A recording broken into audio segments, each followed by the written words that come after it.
Assalamualaikum warahmatullahi wabarakatuh. Selamat pagi semuanya. Ini udah di dalam kelas semua? Ada yang belum masuk? Oke, mungkin sebelum memulai pembelajaran pada pagi hari ini kita berdoa terlebih dahulu ya. Oke, duduk siap gerak. Berdoa mulai. Doa selesai. Oke. Gimana kabarnya teman-teman? Oke, sebelum kita mulai pembelajaran pada pagi hari ini, kita presensi terlebih dahulu ya. Adnan Adiansa. Siapa? Sitlana. Oke. Minggu lalu kalian sudah belajar tentang apa? Sel. Ya, ngamatin sel. Terus tentang apa, Mas? Tentang sel yang ada di bawah sama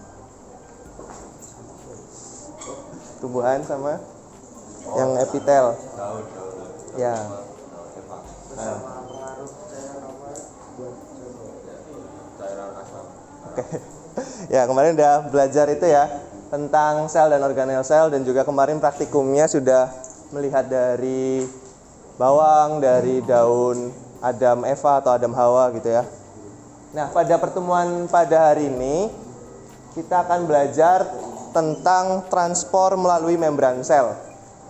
Sebelumnya udah pada baca LKS atau mungkin sudah pernah mempelajari tentang transport melalui membran sel?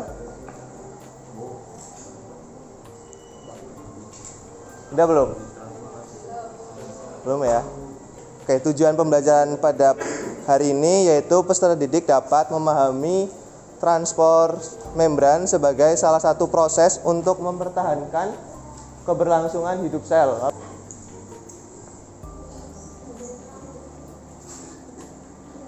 Coba diperhatikan, ini video apa teman-teman? Ya, ini kemarin sudah dipraktikumkan ya. Ini adalah peristiwa apa kemarin? Betul, plasmolisis. Jadi adalah menyusutnya apa? Sitoplasma, karena terjadi plasmolisis dikarenakan air garam ya kemarin ya. Nah, apa kaitannya plasmolisis dengan pembelajaran pada hari ini? Nah, untuk transport membran ini dibagi menjadi dua. Jadi transport membran itu ada transport pasif dan juga transport aktif. Ada yang bisa membantu Bapak untuk membedakan antara kedua ini? Ya, silakan Mas siapa? Rifat. Oke, silakan Mas Rifat.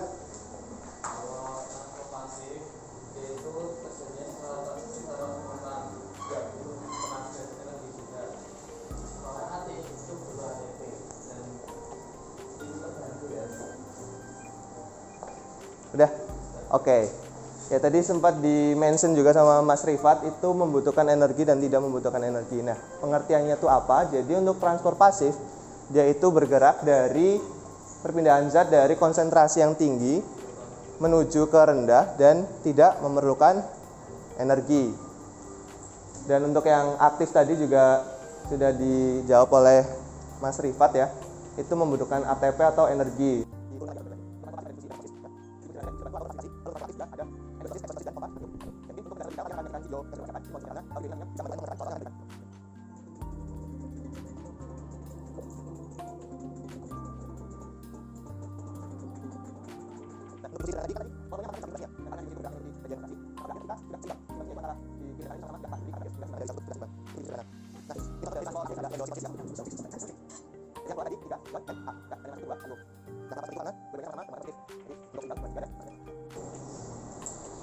Oke.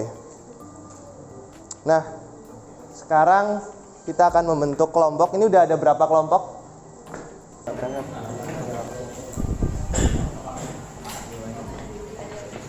Oke, nanti untuk pengerjaannya itu kan ada lembar LKPD dan yang lembar jawab ya. Untuk LKPD-nya nanti ditulis nama kelompok atau mungkin kelompok berapanya sama siapa aja gitu di yang ada covernya tadi. Terus untuk pengerjaannya itu di yang kertas bergaris. Oke, untuk waktu pengerjaannya 30 menit cukup ya? Bisa. Oke, 30 menit terlebih dahulu ya. Oke, selamat mengerjakan.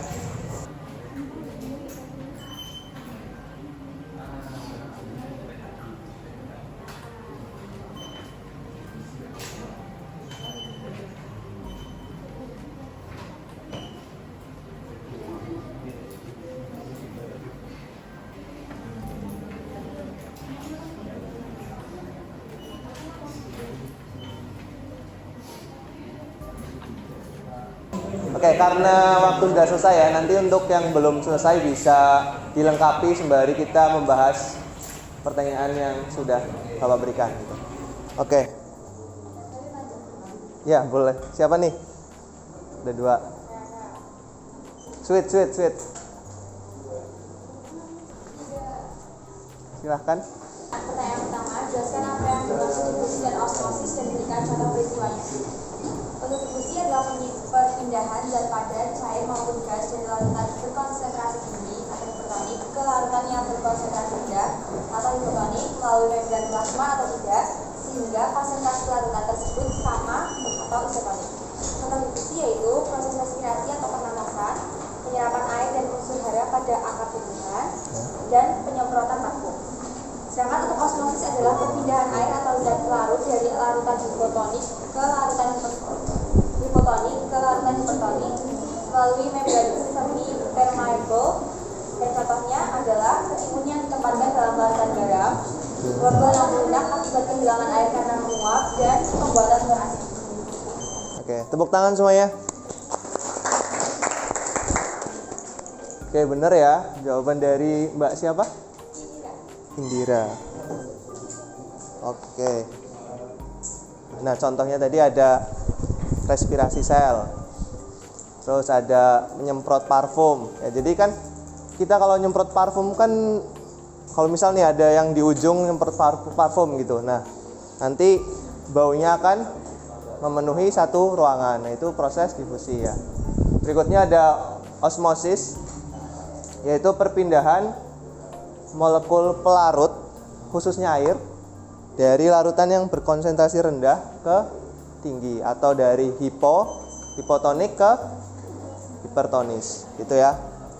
Contohnya tadi juga udah disebutkan, ada wortel yang melunak, terus ada mentimun, dan juga kemarin kita sudah praktikum ya.